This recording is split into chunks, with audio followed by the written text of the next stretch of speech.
நான் தேவராஜ் சார் கிட்ட பேச வச்சு அவர் என்ன சொன்னாருன்னா அது 1000க்கு மேல போயிருக்கு அப்படிங்கிற மாதிரி சொன்னாரு. 1000க்கு மேல எங்க போயிருக்கு? எங்கேயும் நிறைய கால்ஸ் போயிருக்கான். பெங்களூருக்கு உள்ள லோக்கல் கால்ஸ் எவ்வளோ யார் யாருக்கோ எல்லாம் போயிருக்கான். நிறைய பேரும் கால் பண்ணிருக்காங்களாம். அதே மாதிரி அவங்க குடும்பத்துல இருக்கிறவங்க அத்தனை பேரும் என்ன எச்சரிச்சாங்க.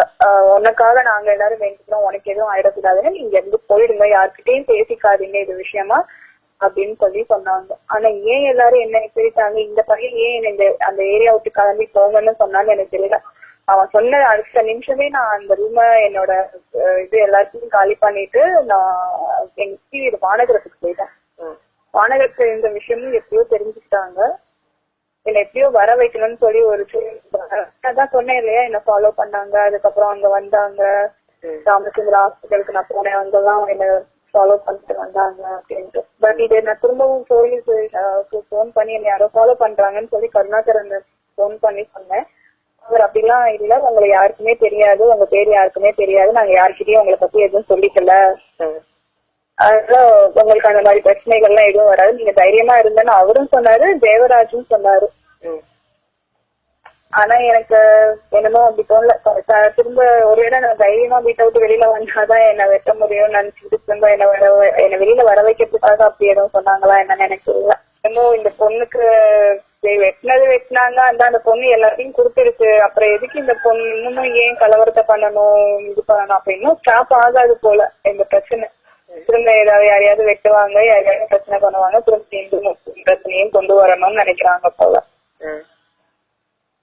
பட் ஆனா இதுல போலீஸ் ஏன் மறைக்கணும், போலீஸ் அட்லீஸ்ட். ஆனா போலீஸும் பயந்தாங்க. ஆக்சுவலி இது போலீஸ் ஃபர்ஸ்ட் டைம் என்னன்னா ஒரு முஸ்லீம் தான் இதை செஞ்சிருக்கணும் அப்படின்னாங்க. அதுக்கப்புறம் அவங்க அப்படியே அதை சைலண்ட் ஆக்கிட்டாங்க. போலீஸ் சைடும் தெரியல எதுவும் காமிச்சுக்காம அப்படியே அவங்க சைலண்ட் ஆனாங்க. ஒருவேளை திரும்ப இந்த இந்து முஸ்லீம் பிரச்சனை வந்துடக்கூடாது அப்படின்ட்டு அவங்க நினைச்சு சைலண்ட் ஆனாங்களா, இல்ல ஒருவேளை அவங்களுக்கு எதுவும் பிரச்சனை வந்துடக்கூடாதுன்னு சைலண்ட் ஆனாங்களா என்னன்னு எனக்கு தெரியல. பட் ஆனா என்ன வெட்டுறதுக்கு போலீஸும் ஹெல்ப் பண்ணுச்சு, அதுதான் ஏன்னு எனக்கும் புரியல. நல்லது நல்லது. சரி, இவ்வளவுதாங்க. இதுதாங்க எனக்கு நான் காதுல கேட்ட வரைக்கும். இந்த பொண்ணு ஒரு நாள் எப்ப பார்த்தா அழுதுச்சு.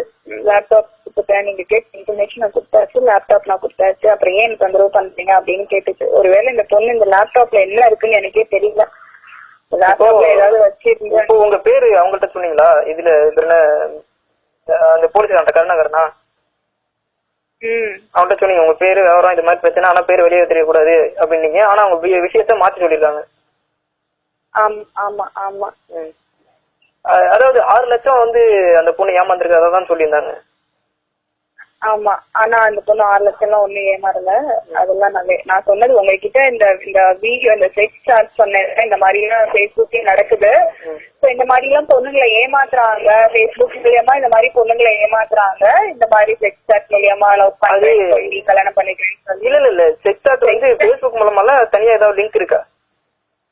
தனியா ஒரு லிங்க், அதுதான் நான் சொன்னேன். இது தனியாவும் www.com அப்படின்னு சொல்லி ஏதாவது இருக்குங்களா? அது இல்ல, நான் சொல்றேன் பேஸ்புக் மூலமா அந்த மெசேஞ்சர் மூலமா அந்த வீடியோ கால் பண்ணிப்பாங்களா, அது மாதிரியாங்கிறேன்.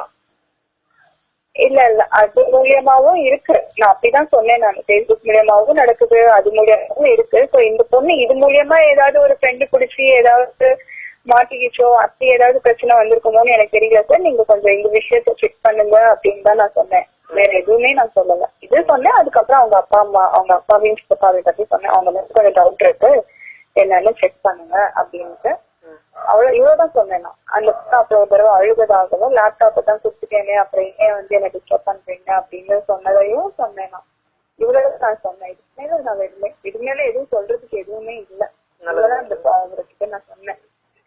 இவர்கிட்ட சொல்லிட்டு அதுக்கப்புறம் அவர் என்கிட்ட பேசிட்டு இருக்கும் போதே அவருக்கு நிறைய கால்ஸ் எல்லாம் வந்து, அதுல ஒரு கால் வரும்போது என்ன பார்த்துட்டு கட் பண்ணிட்டாரு. மீதி கால் எல்லாம் அட்டென்ட் பண்ணாரு. அந்த ஒரு கால் யாருன்னு எனக்கு தெரியல. கருணாகரனா அவங்க அப்பா? என்னோட ஆமா கருணாகரன். அப்புறம் கேட்டு பேசிட்டு அவர் கிளம்பிட்டாரு. அப்புறம் நீங்க என்ன ஜாதின்னு கேட்டாரு. முதலியாரான்னு கேட்டாரு. நான் முதலியார் இல்ல சார், நான் ஒரு நாயுடு அப்படின்னு கேட்டுட்டு அவர் கிளம்பிட்டாரு.